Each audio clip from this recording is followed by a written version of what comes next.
දැන් ප්‍රැක්ටිස් කරලා මේ ගෙදර යන ගමන් ගයිස් දැන් ග්‍රවුන්ඩ් එකට යන ගමන් ඉන්නේ. එක්ස්ට්‍රීම්ලි ගොඩක් පරක් වුණා. කියලා වැඩක් නැහැ. සර්රුත් ඇවිල්ලා ඉතින් යමු. මාර වැස්සම් ඊට දෙසැම්බර් මාසෙක වගේ වහිනවා. යමු පයින් ආවේ.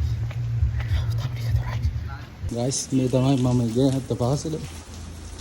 ඉස්කෝලේ ඇතුලෙන් තමයි ග්‍රවුන්ඩ් එකට යන්නේ නැද. මේ අපි කැන්ටින් එක මතක ගොඩක්. අන්න අපි 11 වසර අපි ඉගෙන ගත්ත පන්ති කාමරය යටදී මේක ගියා. දැන් යනවා. ගයිස් ඉතින් මම වෝම් අප් එක ඉවර කරලා වර්ක්අවුට් එක පටන් ගත්තා. ඉතින් මට අද තිබ්බේ කෝ එකට කෝ එක්සර්සයිස් ටිකක් තිබ්බා. ඒ වගේම ඊට පස්සේ මට තිබ්බා ස්ට්‍රෙන්ත් වලට පොඩි වෙයිට්ස් වගේක් තිබ්බා. ඊට පස්සේ බෑන්ඩ් එක්සර්සයිස් තිබ්බා. ඒ වගේ වර්ක්අවුට් එක තමයි අද මේ විදිහට තමයි වර්ක්අවුට් එක ගෙවුනේ. ඊට පස්සේ ලොකෝට වර්ක්අවුට් එක වීඩියෝ කරන්න බැරි වුණා. දැන් ප්‍රැක්ටිස් කරලා මේ ගෙදර යන ගමන් ඉන්නේ. හරිසර මාර මුතු ලස්සනක් තියෙන්නේ.